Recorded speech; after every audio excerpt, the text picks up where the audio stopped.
I never imagined that the perfectly manicured lawn I spent years cultivating would become a legal battlefield, but that's precisely what happened when the Homeowners Association president's son decided to use it as his personal off-road track, and I somehow ended up with the bill for the repairs. My name is Jack, and for the better part of 15 years, I've run a small but successful landscaping and property maintenance business. It's hard work, but it's honest, and it's mine. I know the smell of freshly cut grass better than I know my own cologne, and I can tell you the precise moment a lawn needs watering just by the shade of its green.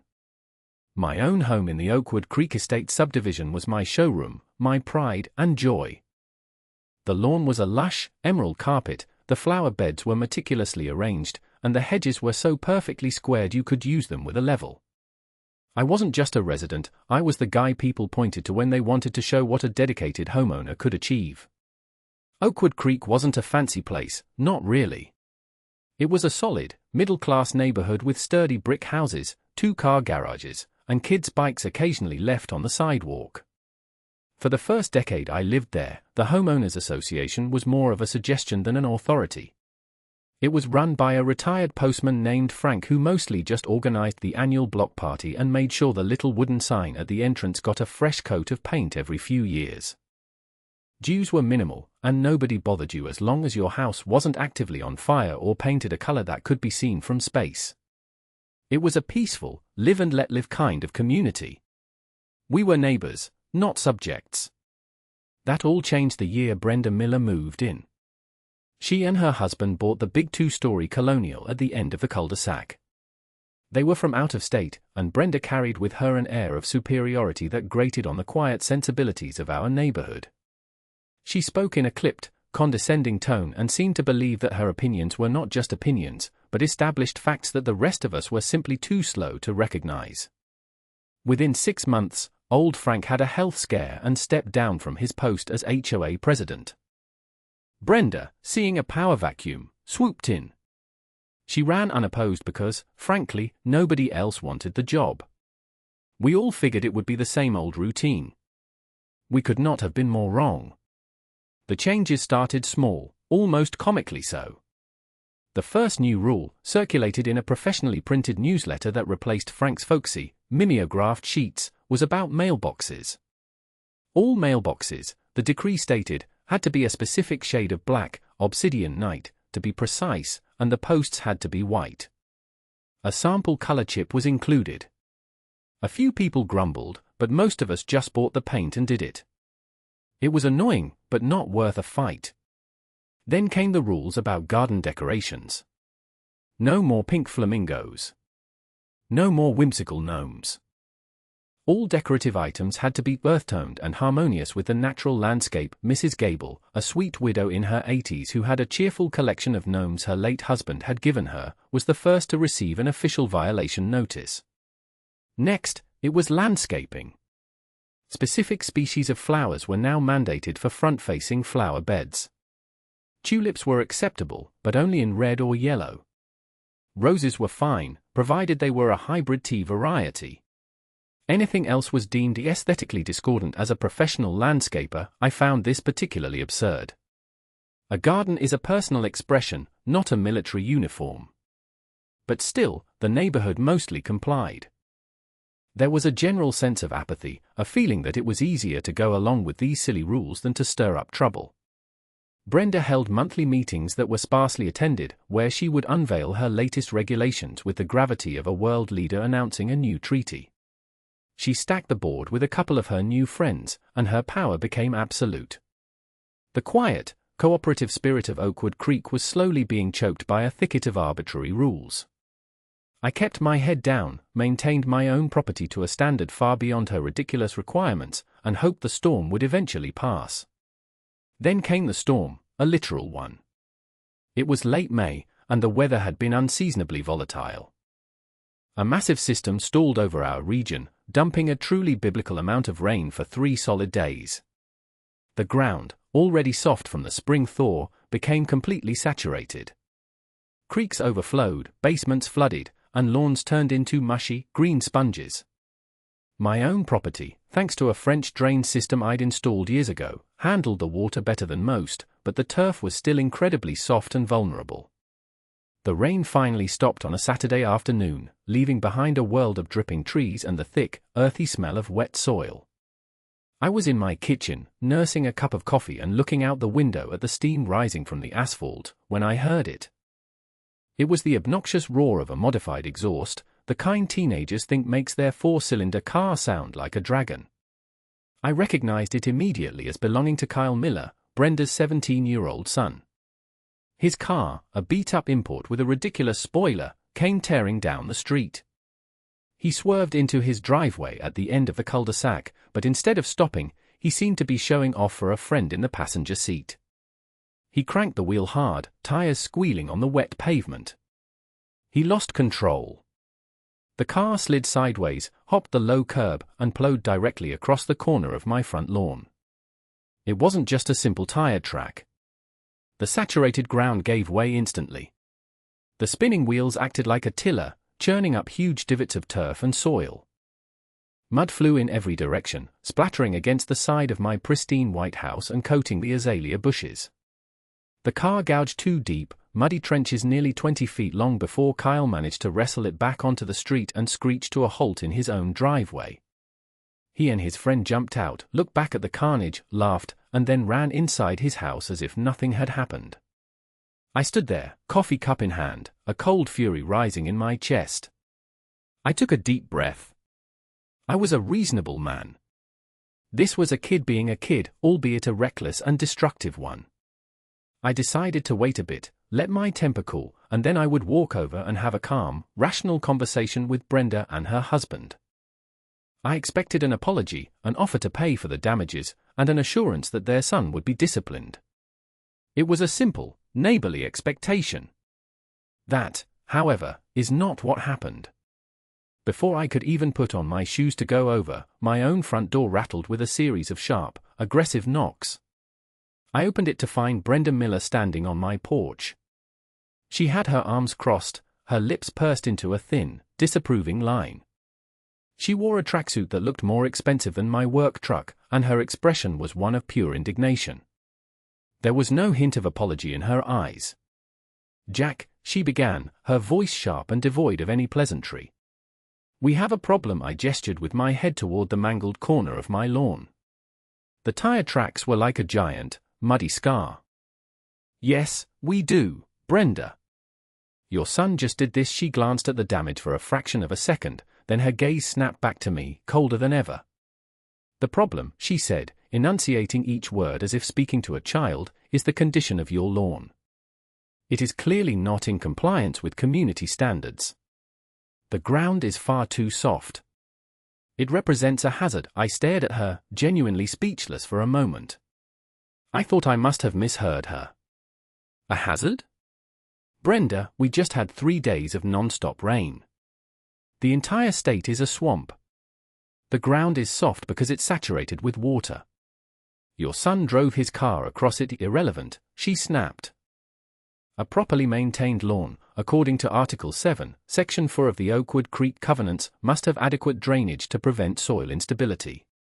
Your failure to ensure this has resulted in significant aesthetic damage to the community's visual harmony. Not to mention the potential damage to Kyle's vehicle from such unstable terrain." The sheer audacity of her statement was breathtaking. She was blaming my lawn for attacking her son's car. "Are you being serious right now?" I asked, my voice dangerously calm. "I have one of the best drainage systems in this entire neighborhood. The only reason there is damage is because your son, who I might add was driving recklessly, used it as a shortcut." She held up a hand to stop me. "I am not here to debate the driving habits of minors. I am here in my official capacity as president of the Homeowners Association. You are in violation." She pulled a folded piece of paper from her pocket and thrust it at me. "This is a formal notice.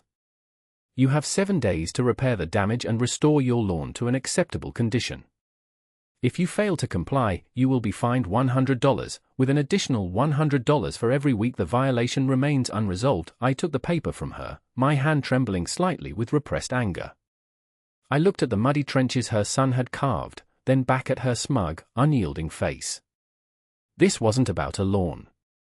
This was a declaration of war. "So let me get this straight," I said slowly. Your son destroys my property, and you're fining me for it. I am citing you for a violation that was exposed by the incident, she corrected me, her voice dripping with condescension. You should be grateful for the educational opportunity. Now you know your drainage is inadequate. I suggest you get to work with that. She turned on her heel and marched back across the street, leaving me standing in my doorway with a ridiculous violation notice in my hand and a profound sense of disbelief. The battle for Oakwood Creek had begun, and it had started on my front lawn. For the rest of that day, I oscillated between raw anger and a kind of dark, incredulous humor. I reread the violation notice a dozen times. It was an official document, complete with the HOA logo and a list of potential penalties, including the ominous threat of placing a lien on my property for unpaid fines. This woman was not just a neighborhood busybody, she was a petty tyrant who had weaponized a set of flimsy bylaws to protect her delinquent son and assert her dominance. My first instinct was to tear the notice into confetti and scatter it on the muddy tracks in my yard. My second, more rational thought was that this required a more strategic response. The next morning, I did what any reasonable person would do. I gathered evidence. I took high-resolution photographs of the tire tracks from every conceivable angle. I took pictures showing the tracks originating from the street, crossing the curb, and leading directly from the direction of her driveway. The path of destruction was as clear as a diagram in a textbook. I even found a piece of a broken plastic hubcap near one of the ruts, which I was certain belonged to her son's car. I put it in a plastic bag. Then, armed with my file of evidence, I went to have a second conversation with Brenda. I was determined to handle this calmly, to appeal to whatever shred of reason she might possess. I found her outside, supervising her husband who was meticulously cleaning the mud splatters off Kyle's car. The irony was so thick I could almost taste it. I walked up the driveway, holding my small collection of photos. "Brenda," I said, keeping my voice even. "I think we need to talk about this again. I have some pictures here that clearly show what happened. She didn't even look at them." "I have already addressed the matter," she said, turning her back to me to point out a spot her husband had missed. "The violation notice stands. The clock is ticking, Jack." "Brenda, this is insane," I pressed. "Your son caused this damage. A normal, decent person would apologize and offer to pay for it. Instead, you're trying to fine me. How is that remotely fair?" Her husband had the grace to look embarrassed, but Brenda's expression hardened into a mask of bureaucratic indifference. "Fairness is subjective," she stated coolly. "The bylaws are objective. You are in violation of the bylaws. It is as simple as that. If you wish to dispute the fine, you may file a formal appeal with the Architectural Review Committee." I knew, of course, that the Architectural Review Committee consisted of her and her two board-member cronies. An appeal would be a kangaroo court. "So you're not even going to acknowledge that your son is responsible?" "I will not discuss my son with you," she said, her voice dropping to a near whisper. "This is an official HOA matter. Do not attempt to make it personal. You have 6 days." She then turned and went into her house, leaving me standing in her driveway like a fool. Her husband mumbled a quiet, "Sorry about the lawn," before scurrying after her. That was the moment I knew that reason and logic were not going to work. This was not a dispute between neighbors. This was a confrontation with a corrupt and unreasonable authority. I went home, my resolve hardening. If she wanted to play by the rules, then we would play by the rules. All of them. The first week passed, and I did nothing to repair the lawn. It was a matter of principle. I wasn't going to spend a dime or lift a finger to fix damage caused by her son, especially not under threat of a fine. On the 8th day, a second envelope appeared in my mailbox. It was another notice from the HOA. The original $100 fine had been levied, and a second $100 fine had been added for failure to cure the violation. My bill was now $200. The letter included more threatening language about legal action and property liens. I started noticing other things. Brenda seemed to be on a campaign of petty harassment. I saw her taking pictures of Mrs. Gable's garden gnomes again. A few days later, I saw a notice taped to Mrs. Gable's door. I walked over to check on her. She was in tears, holding a fine for $250 for unapproved lawn ornaments. She was a pensioner living on a fixed income, and the fine was a significant blow to her budget. "I don't know what to do, Jack," she told me, her voice trembling. "My Henry gave me those gnomes. Each one was for a special anniversary. They're all I have left of him." Seeing her distress galvanized me. This was no longer just about my lawn or my money. It was about protecting my neighbors from a bully who was drunk on a tiny amount of power. I told Mrs. Gable not to pay the fine, to let me handle it. She looked at me with a mixture of hope and fear. That evening, I called a man named Arthur Kensington. Arthur was a retired forensic accountant who had lived in Oakwood Creek even longer than I had. He was sharp as a tack, knew the community's history inside and out, and had a healthy disdain for bullies. I laid out the whole story for him over a glass of iced tea on his porch. He listened patiently, nodding occasionally. When I was finished, he let out a low whistle. "Well, son," he said, "it sounds like our Queen Brenda has finally gone off the deep end. This isn't about rules anymore. This is about control." "I know," I said. "But I don't know how to fight it. She controls the board. Any appeal is pointless." Arthur leaned back in his rocking chair, a thoughtful look on his face. "Every tyrant has a weakness, Jack. Usually, it's either their ego or their wallet. With Brenda, I suspect it might be both. The bylaws are her weapon, but they could also be her undoing." "Have you ever actually read them?" "The whole document, cover to cover." I admitted I hadn't. Like most people, I'd only ever skimmed the sections that seemed relevant. "Therein lies the problem," Arthur said, a glint in his eye. "People like Brenda count on the fact that nobody reads the fine print. She wields that book like a holy text, but I'd be willing to bet she's breaking a few commandments herself. The HOA is a non-profit corporation registered with the state. That means its records are, to a certain extent, public. The meeting minutes, the financial statements. She has to make them available to any homeowner who asks." He leaned forward. "So, you need to ask. Formally. In writing. Request copies of everything for the last 2 years. The bylaws, all meeting minutes, the current budget, and a detailed record of all expenditures. Let's see how she likes being on the other side of a little bureaucratic paperwork." Arthur's advice felt like the first solid step I'd taken. The next morning, I drafted a formal, polite, but firm letter requesting the documents, citing the relevant section of the state's Nonprofit Corporation Act that Arthur had looked up for me. I sent it via certified mail to the HOA's official post office box, with a copy sent to Brenda's home address. The return receipt would prove she had received it. Now, the ball was in her court. A week later, another fine notice arrived. I was now up to $400. There was no response to my request for documents. I sent a second letter, this time a little less polite, reminding her of her legal obligation to produce the records within a reasonable timeframe. The fines kept coming. $500. $600.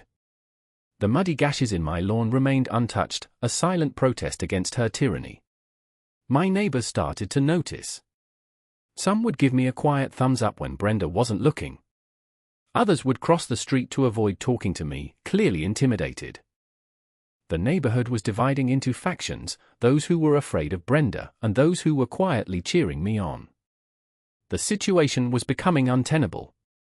The fines were approaching $1,000, and the threat of a lien was very real. A lien on my house could affect my credit, my business insurance, everything. It was time to escalate. I knew I couldn't fight a legal battle on my own. I needed a professional.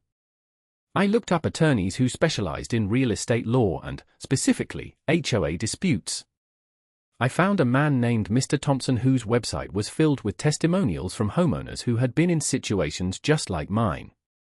I booked a consultation. Mr. Thompson's office was in a stuffy building downtown, filled with law books and the faint smell of old paper.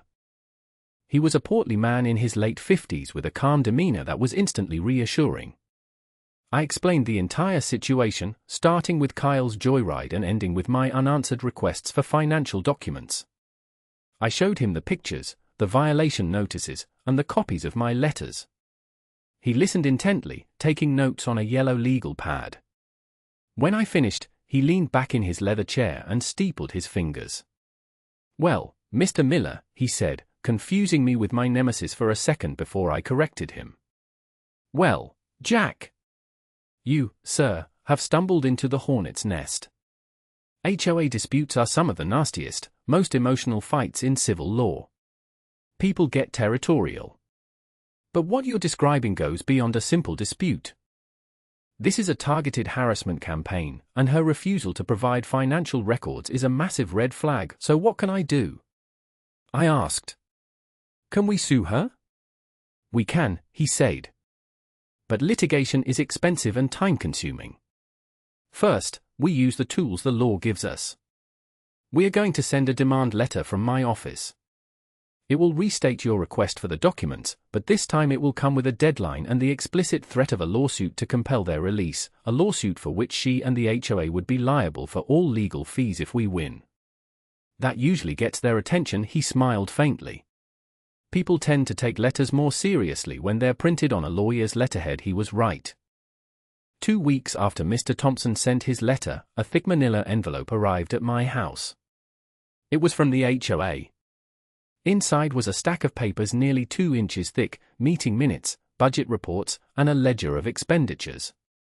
It was accompanied by a terse, one-sentence letter from Brenda stating, "As per your request there was also, I noted with grim satisfaction, another fine notice." My bill was now well over $1,000. That night, I spread the documents across my dining room table. Arthur came over with a calculator and a fresh pot of coffee. We started digging.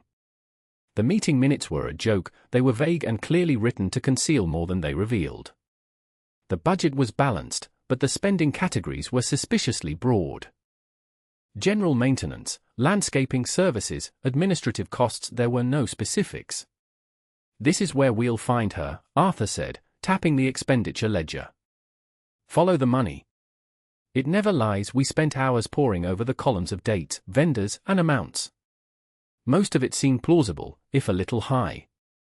Payments to the electric company for the streetlights, payments to the city for water in the common areas.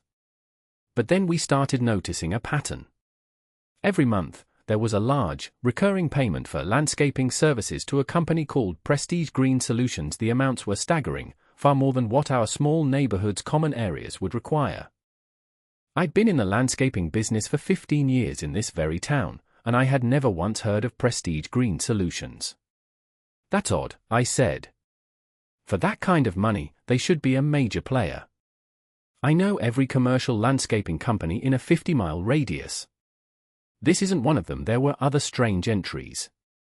Multiple payments for emergency sprinkler repairs in the park, totaling over $5,000 in the last year alone. I knew for a fact that the sprinkler system in the common area park had been broken since last summer. A group of us had even complained about the dry, brown patches it was causing, and Brenda had claimed at a meeting that there was no room in the budget for repairs. Yet here were the payments. "Something's rotten in Denmark," Arthur muttered, scribbling notes. "A phantom landscaping company and repairs for work that was never done. This is starting to smell like frauds." My mind was racing. This was bigger than my lawn. This was bigger than Mrs. Gable's gnomes. If Brenda was falsifying records and misappropriating HOA funds, she wasn't just a bully, she was a criminal. The next day, I did some digging of my own. I did a business search on the state's official website for Prestige Green Solutions. The results came back almost instantly. The company was a registered limited liability company. It had been formed just over a year and a half ago, right after Brenda had consolidated her power on the board. The address listed for the business was not a commercial property, but a private mail services box at a strip mall on the other side of town. And then I saw the name of the registered agent, the legal owner of the company. It was listed as Brenda Maeve. I stared at the screen, a slow grin spreading across my face. I remembered from a casual conversation a year ago that Brenda absolutely hated her middle name, Maeve. But what I also remembered, from seeing a piece of her mail once, was her maiden name. I did another search, this time a public record search for Brenda Miller. Her full legal name came up, Brenda Maeve Miller. Her maiden name was Peterson. No, wait. I was confusing her with someone else. I dug deeper. It took a while, but I eventually found a marriage announcement from an old online newspaper archive. Brenda Miller, formerly Brenda Maeve. Ryerson. My heart sank. Maeve wasn't her maiden name. It was just her middle name. My grand theory about her using her maiden name seemed to be falling apart. But the name Brenda Maeve was still there, listed as the owner. It was too much of a coincidence. I called Arthur. Arthur, I said, trying to keep the excitement out of my voice. The registered agent for the landscaping company is Brenda Maeve. That's her first and middle name, that's sloppy of her, Arthur said. But it's not quite a smoking gun. She could argue it's a coincidence, that it's some other Brenda Maeve. I know, I said, feeling deflated. But what about the address? It's a P.O. box. And what about the sprinkler repairs? That's our angle, he replied. The conflict of interest is strong, but the direct evidence of fraud is stronger. We have records of payment for services that were verifiably never rendered. That's not just breaking the rules. That's theft. This was it. This was the turning point. All this time, I had been on the defensive, reacting to her attacks. Now, I had the ammunition to go on the offensive. I called Mr. Thompson and told him what we had found. There was a long pause on the other end of the line. Jack, he said finally, his voice now charged with a new energy. This changes everything. Forget about your lawn. Forget about the fines. This is a case of potential embezzlement and breach of fiduciary duty. The annual HOA meeting is next month, isn't it? Yes, it is, I confirmed. Good, he said. We're not going to file a lawsuit just yet. We're going to stage a coup. The strategy Mr. Thompson laid out was brilliant in its simplicity. We wouldn't confront Brenda privately. We would confront her publicly, in front of the entire community she ruled over. For the next few weeks, Arthur and I became quiet revolutionaries.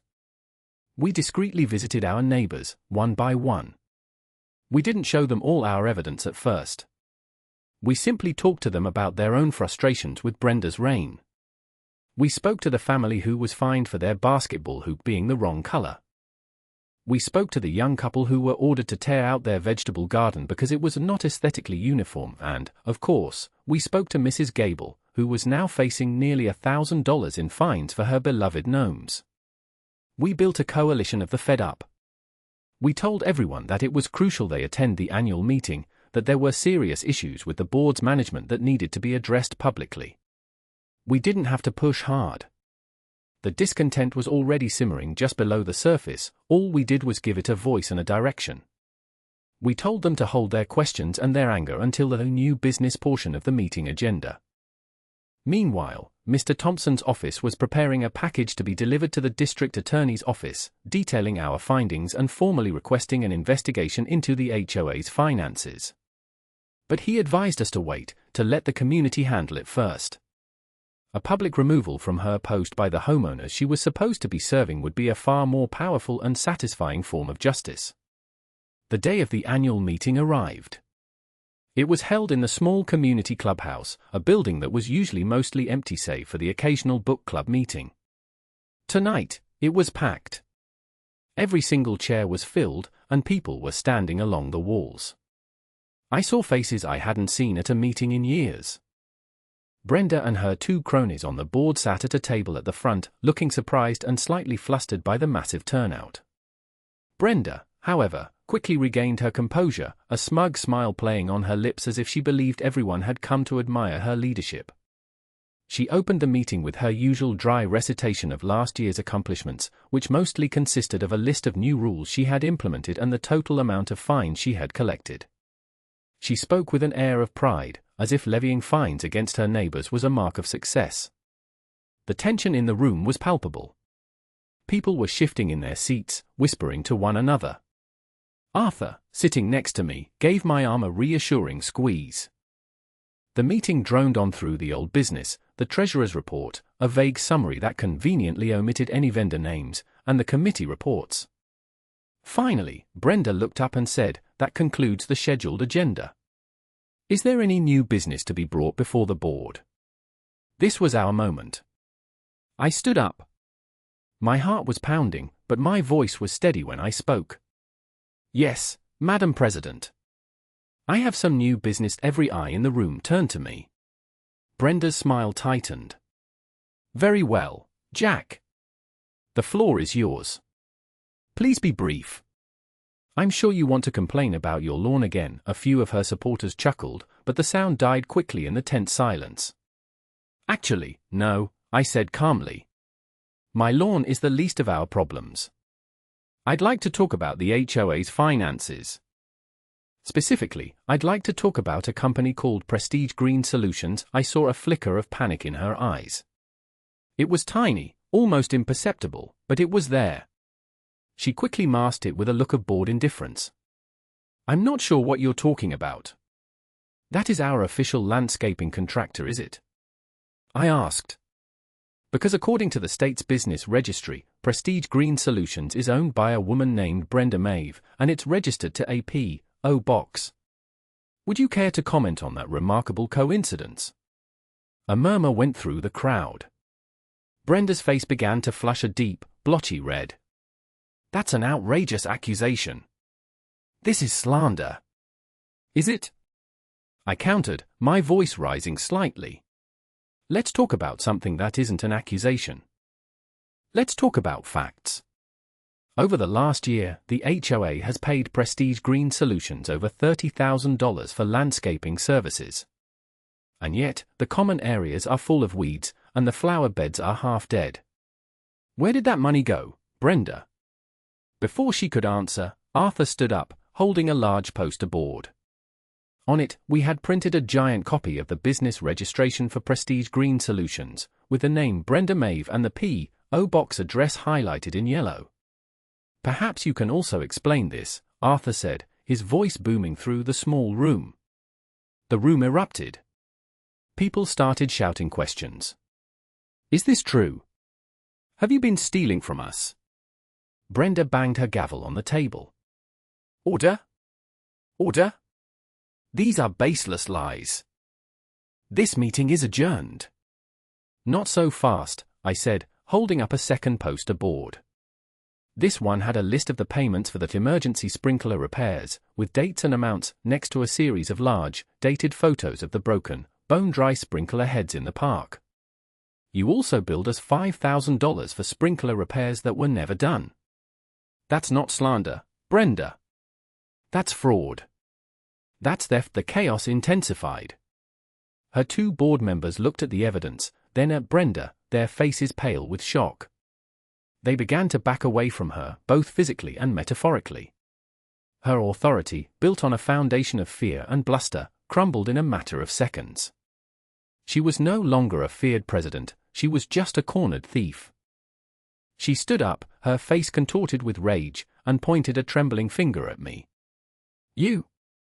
You've been trying to undermine me from the beginning. All because of your stupid, muddy lawn." "No, Brenda," I said, my voice now quiet but carrying across the stunned room. "It's because you're a bully and a cheat. You preyed on good people like Mrs. Gable, you made this neighborhood a miserable place to live, and you stole from all of us." "It's over." Arthur stepped forward again. "I'd like to make a formal motion," he announced, his voice cutting through the noise. "I move for the immediate removal of Brenda Miller as president and the entire current board of directors, pending a full, independent audit and a criminal investigation." All those in favor, please say aye. A deafening roar of AYE filled the room. It was nearly unanimous. "All opposed?" Arthur asked. Silence. Brenda looked around the room, her eyes wide with disbelief and fury. There was no one on her side. Not a single person.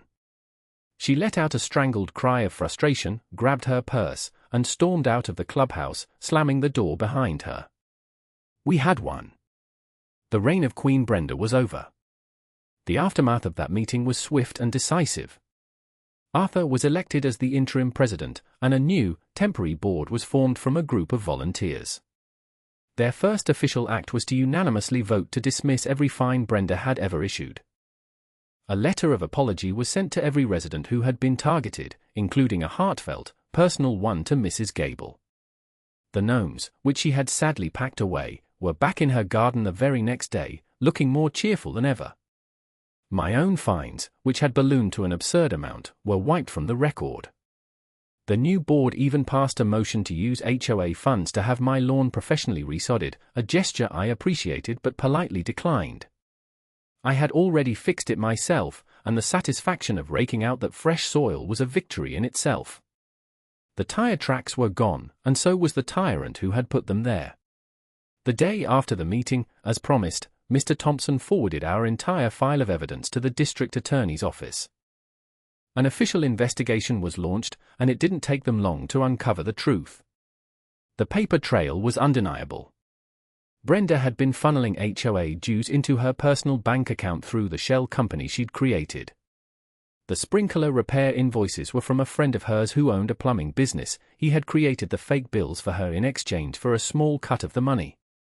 Faced with overwhelming evidence, Brenda was charged with multiple counts of felony embezzlement and fraud. Her accomplice in the plumbing business also faced charges and quickly agreed to testify against her in exchange for a plea bargain. Brenda's case never even made it to trial. Her lawyer advised her to plead guilty to avoid a lengthy prison sentence. The judge was not lenient. She was sentenced to 5 years of probation, ordered to pay full restitution to the HOA, a sum totaling over $40,000, and was slapped with a hefty fine. She was also, of course, left with a felony conviction on her permanent record. The financial and social fallout for her was devastating.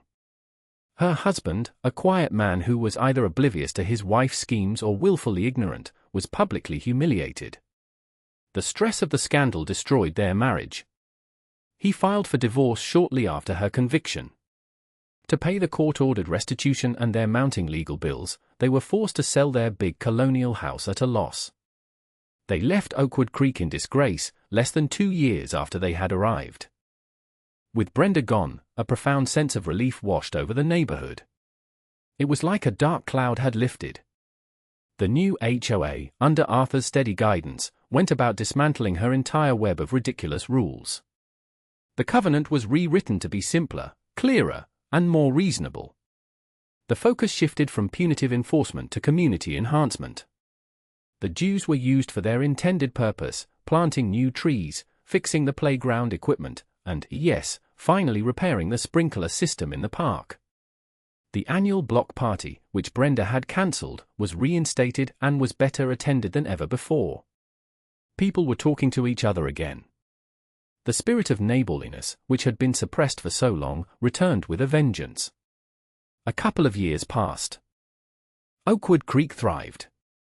The well-maintained common areas and the restored sense of community made it a more desirable place to live, and property values began to climb. The HOA was no longer a source of dread but a genuine asset, managed by reasonable people who cared about their neighbors. I continued running my landscaping business, my own lawn, once again my pristine showroom, but now it served as a quiet reminder of a battle fought and won. One afternoon, I was in a discount grocery store on the other side of town, picking up some supplies for a job.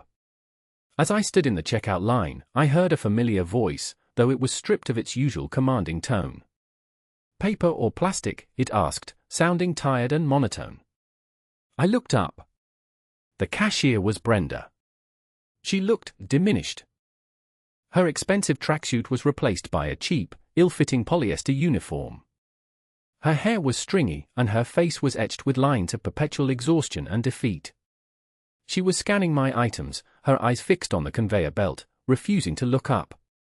I don't know if she recognized me or if she was simply too beaten down to care.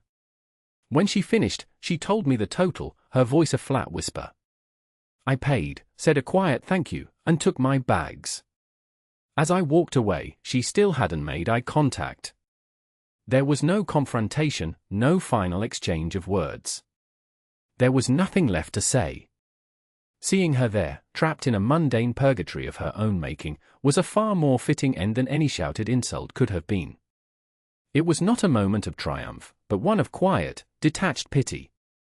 Her grand ambitions of power and control had led her to this, a checkout lane in a budget supermarket, a ghost in her own life.